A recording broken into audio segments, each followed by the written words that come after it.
Okay, I admit it. I talk to the plants in my garden. So today I thought that I would show you the plants that I've been talking to most recently because I feel like I've done a really good job.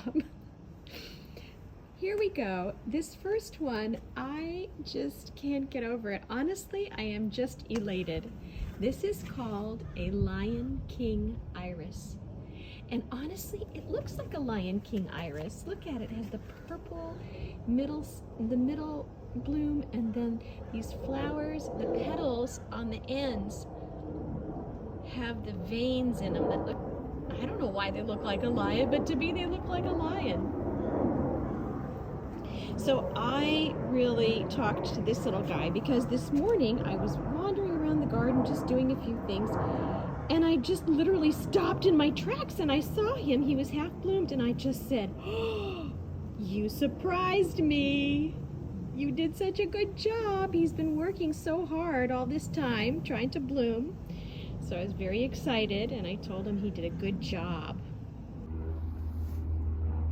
Here's my first Calla Lily of the season, and I really congratulated him because he's quite beautiful, very robust, but there's only one flower.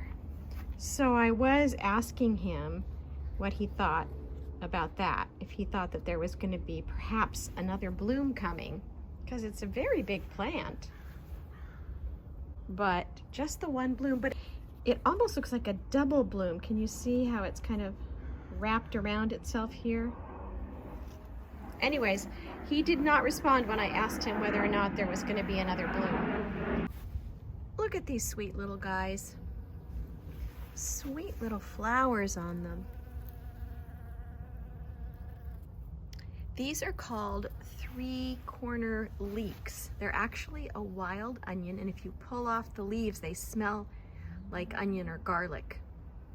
I think that they're a bulb, definitely a bulb, and they are related to the allium, A-L-L-I-U-M.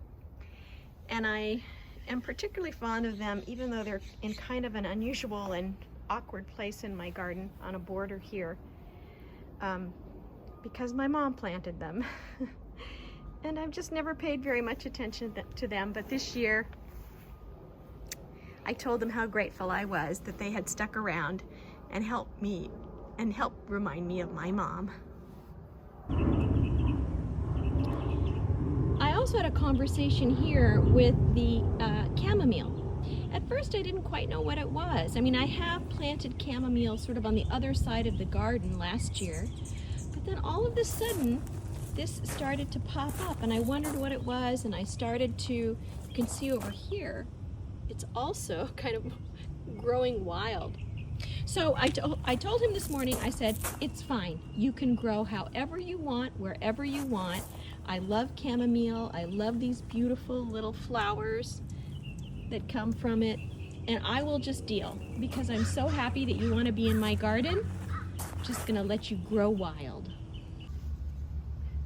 These here in the corner are little sunflowers that I replanted after they sprouted in my winter sowing project. So I was really encouraging them and congratulating them on the great job that they have done so far after being transplanted, and just telling them that we're so excited to see them grow. This is not much to see, but it represents a great victory in the garden. It's a little clematis. And when I got it from the nursery, I got it through the mail from a nursery, it was almost dead. And I planted it and I thought that it did die, and so I had just given up and I was not having any hope about it. And then all of a sudden, about a week ago, I saw this little green shoot. I'm so excited if it shows up. I'll have to find a way for it to crawl up a trellis. But anyways, this is like a little miracle in the garden. So I was telling him how proud I was of him too.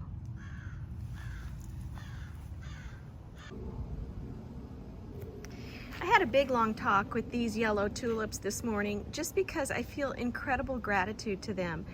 Unlike some of the tulips in the front yard that bloomed and then faded and just weren't very showy, These have just bloomed their heads off and been strong with vibrant color every day, giving me their best. And I just feel really grateful to them because I've been able to enjoy them for a much longer time than any of the tulips in my front yard. So, thank you, little guys.